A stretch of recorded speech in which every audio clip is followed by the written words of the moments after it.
That promise of lifelong service I renew to you all today. At 76, King Charles is finally revealing the one truth he kept buried for decades, and it's nothing short of heartbreaking. In a rare and emotional confession, the monarch opens up about the real love of his life, a woman who changed everything but could never fully be his. Behind the royal protocols, staged smiles, and years of speculation lies a story of forbidden love, missed chances, and lingering regret. Now, for the first time, the king's deepest secret is exposed. So, who was the true love of King Charles's life? The answer may shock you. A life shaped by love, duty, and the shadows of royal expectation. Long before he wore the crown as King Charles III, the young Prince of Wales lived a life steeped in tradition, privilege, and a yearning for love that was often at odds with royal duty.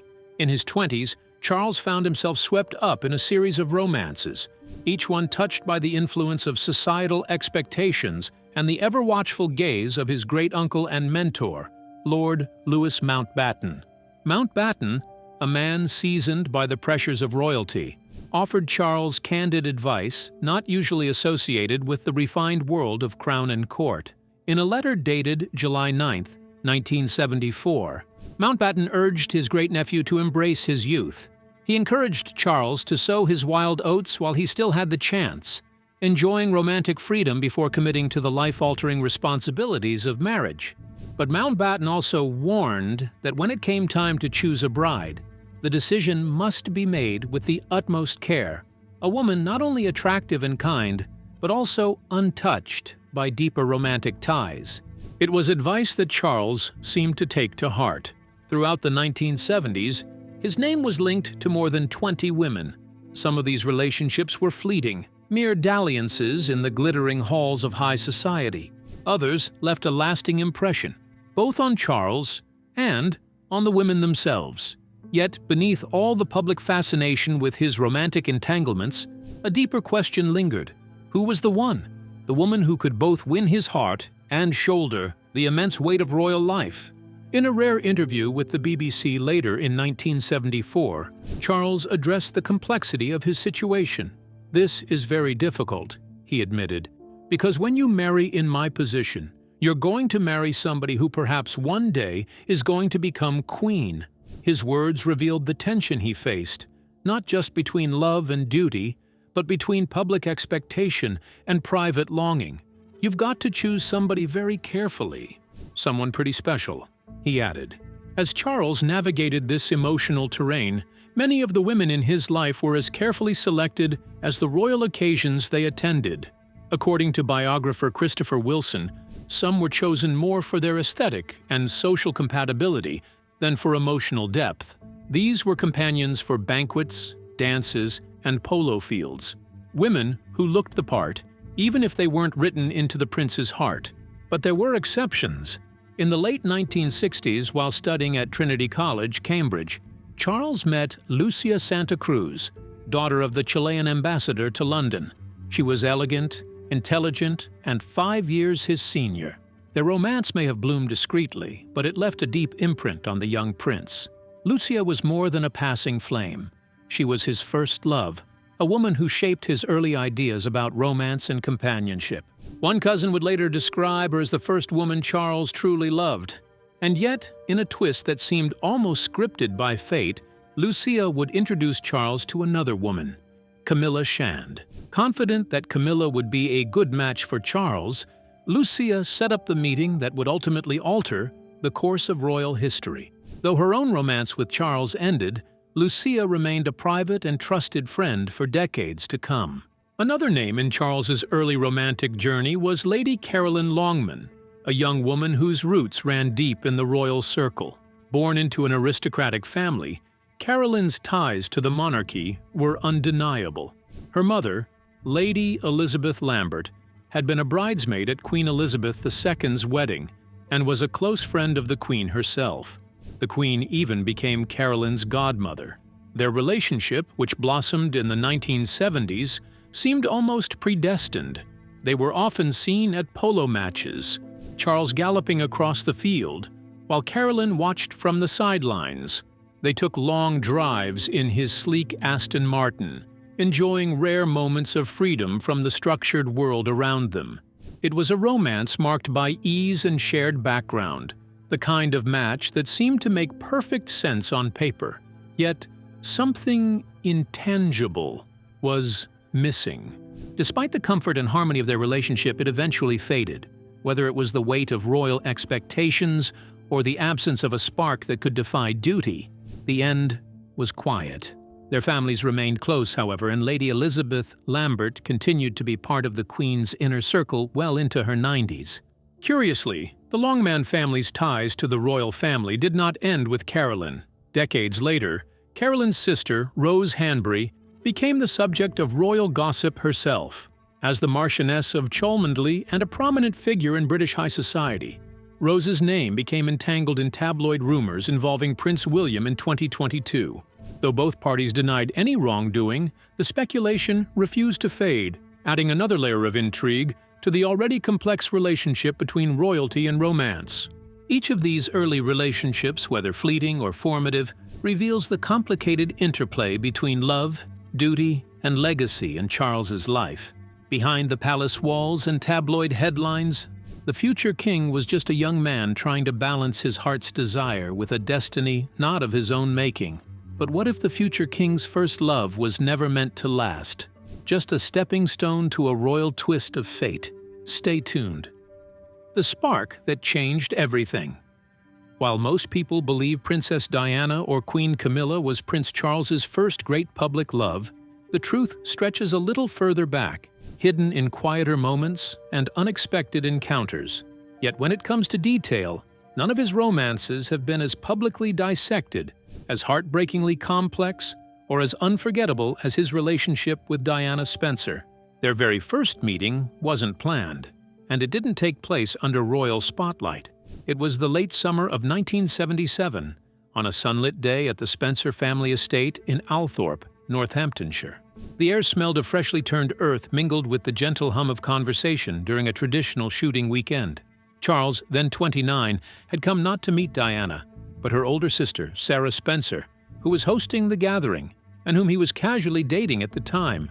But amid the gathering of nobles, aristocrats, and guests dressed in countryside attire, a 16-year-old Diana quietly stole the moment.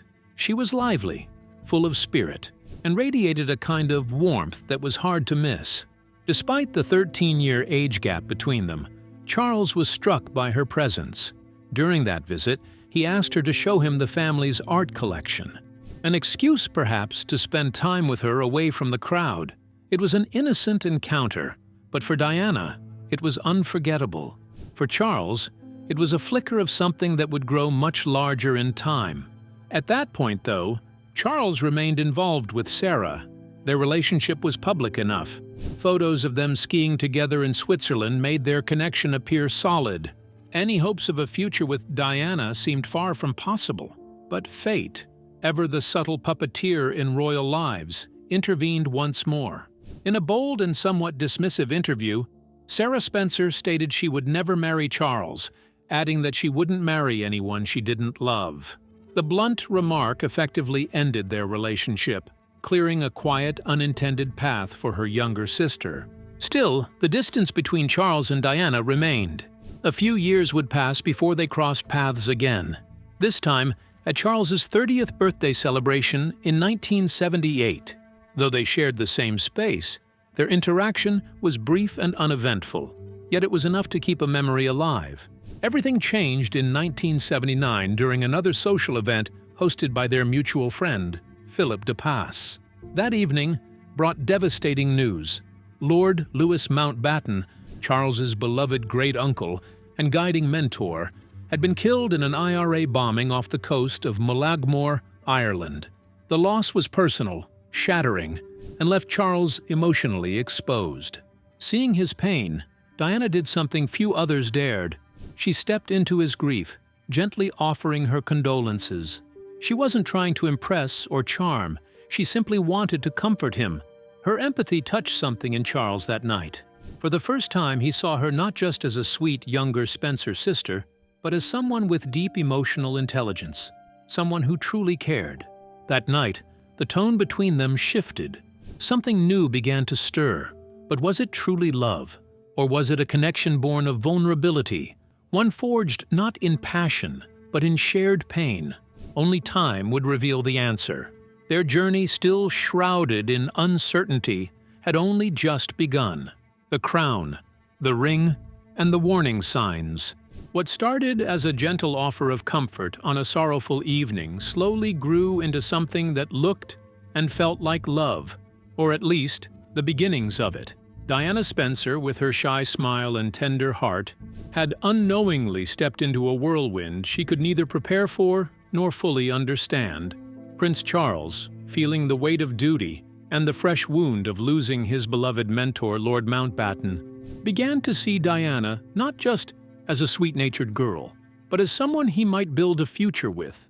He invited her into his world gradually, weaving her into royal traditions with careful intent. One of the first places he took her was Balmoral Castle in Scotland, a place not only sacred to the royal family but deeply personal to Charles himself. There, under the endless Scottish skies, they fished together, walked through ancient hills, and spent time with his family. It was Charles's quiet way of saying, "This could be your world too," and the world watched it unfold like a fairy tale. By February 24, 1981, the story reached a milestone. Their engagement was officially announced from Buckingham Palace. Diana, glowing with happiness, in a cobalt blue suit that matched her iconic sapphire ring, called Charles pretty amazing in their first joint interview. Charles returned the compliment with a smile, saying how delighted he was she had said yes. But behind his expression, there was a flicker, a pause, an emotion left unsaid. Charles had planned his proposal with typical precision. He chose a quiet dinner at the palace to ask her, giving her what he thought was time to consider by arranging a trip for her to Australia afterward. But Diana didn't need it. She said yes on the spot, ready to leave her life in Kensington with her flatmates and step into the history books. Her engagement ring became a symbol not only of their union but of her independence. A 12-carat Ceylon sapphire surrounded by 14 diamonds, it was not a custom-designed royal piece but a catalog selection from Garrard. Inspired by the sapphire brooch Prince Albert once gave Queen Victoria in 1840, it carried echoes of the past and a sense of bold modernity. But not everything sparkled as brightly as her ring. During that same engagement interview, a journalist asked the couple a simple question. Were they in love? Diana, ever the optimist, instantly replied, "Well, there were 3 of us in this marriage, so it was a bit crowded." "Of course." Charles followed with an answer that would echo through time. Whatever in love means. It seemed small in the moment, just a curious choice of words. But for Diana, something inside shifted. A part of her began to question everything. In later years, Diana's own voice, through secretly recorded tapes published in Andrew Morton's Diana, Her True Story in 1992, revealed that the doubts had been there long before the wedding. She tried to ignore them, to brush them away like cold raindrops on a summer morning. But the doubts kept falling. Then came the bracelet. Just days before the wedding, Diana stumbled across a gift meant not for her, but for Camilla Parker Bowles, Charles's former flame. The bracelet was engraved with GF and FF, affectionate nicknames they had shared. The discovery shattered her. It wasn't just about the bracelet. It was a symbol that Camilla hadn't been left behind, that Charles's heart may still be partially claimed. Diana was furious. She was heartbroken. She wanted to leave, to call it off, to vanish before the cathedral doors ever opened, but she didn't. Her sisters wouldn't let her. Too late to check out now, they told her. The invitations had been sent, the world was watching, and the dress, oh, the dress, was waiting. So on July 29, 1981, under the gaze of nearly 1 billion people worldwide, Diana married the Prince of Wales at St. Paul's Cathedral in London. It was the first time in 3 centuries a British woman married a future king. The ceremony cost nearly $48 million, but no price tag could match the image of Diana stepping from her carriage, wrapped in an ivory silk taffeta gown designed by David and Elizabeth Emanuel, embellished with over 10,000 pearls and a 25-foot train. It was as dramatic as the moment itself. On her head, the Spencer tiara, worn by her sisters before her, sparkled like a crown of stars. There were tiny slip-ups, real, human moments that made the ceremony even more unforgettable. Diana nervously reversed Charles's names in her vows, calling him Philip Charles instead of Charles Philip Arthur George. Charles, too, stumbled slightly, saying "thy goods" instead of "my worldly goods." And in the rush of royal choreography, he forgot to kiss her at the altar. The world gasped, but all was forgiven the moment they stepped onto the Buckingham Palace balcony and shared a tender kiss for the cheering crowd of over 600,000 gathered below. After the grandeur came the dreamlike escape, a 12-day honeymoon aboard the royal yacht Britannia, sailing to the Greek islands and Egypt. Later, they retreated to the Balmoral countryside once more, this time to a secluded hunting lodge. Diana described it in a letter to her secretary as flawless. Back in London, she was no longer simply Lady Diana Spencer. She was the Princess of Wales, and her life had changed forever. Her first major public appearance as a royal came at the state opening of Parliament, a moment that marked her official entry into the world of duty, tradition, and relentless public fascination. To the outside world, it all looked like a fairy tale come to life. The heir, the hurt, and the cracks in the crown. To the outside world, Diana was living a dream, crowned with jewels, adored by millions. But behind the palace gates, her world was falling apart. Not long after the honeymoon, Diana found out she was pregnant. The world celebrated. But Diana felt overwhelmed, unsure if she was good enough, if she truly belonged in this royal world. In a moment of despair, she threw herself down the stairs. Miraculously, both she and the baby were unharmed. Then came a spark of joy. On June 21, 1982, Diana gave birth to Prince William at St. Mary's Hospital in London. It broke tradition. Not only was the birth outside of palace walls, but Prince Charles was also in the delivery room, something rare for royal fathers. Diana later spoke about how thankful she was to have him by her side. For a while it seemed like their love might bloom again. Soon, Diana became pregnant with their second child. But as her belly grew, so did the distance between them. When they learned it was another boy, Charles couldn't hide his disappointment. He had hoped for a daughter. Still, on September 15, 1984, Prince Harry was born. The world smiled, but inside the marriage, things were breaking. By 1989, Diana was reaching her limit. Charles had rekindled his old relationship with Camilla Parker Bowles, and Diana was heartbroken. In a moment of courage, she confronted Camilla at a birthday party. It was brave, but it didn't change anything. Charles drifted even further away. Then, in 1992, the unthinkable happened. A private phone call between Charles and Camilla was leaked. The world heard the details of their affair. It was dubbed Camillagate.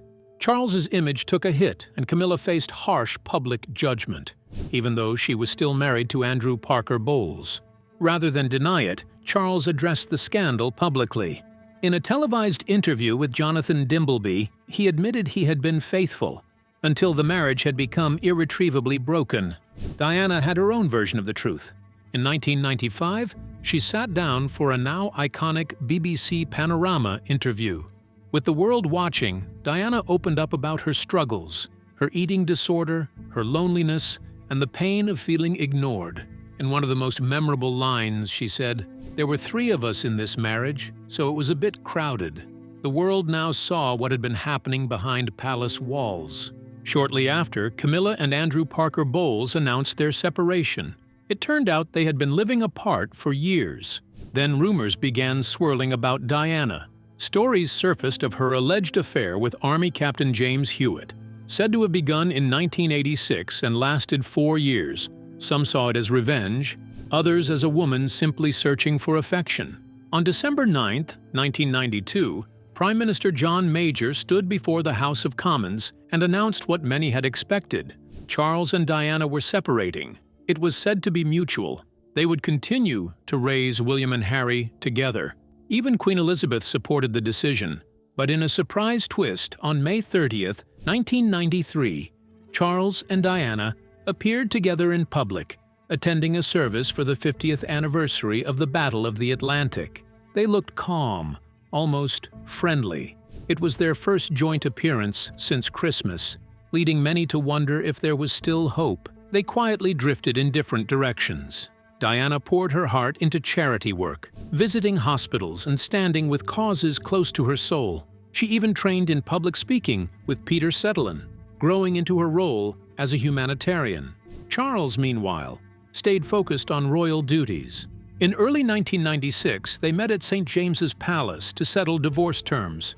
After 4 months of negotiation, their 15-year marriage officially ended on August 28, 1996. Diana lost the title, Her Royal Highness, a decision Charles insisted on, but she remained Princess of Wales. The financial settlement gave her $22.5 million and a $600,000 annual allowance for her office and charities. Though the allowance ended in September 1996, Diana kept her Kensington Palace residence, access to royal flights, and permission to host events at St. James's Palace.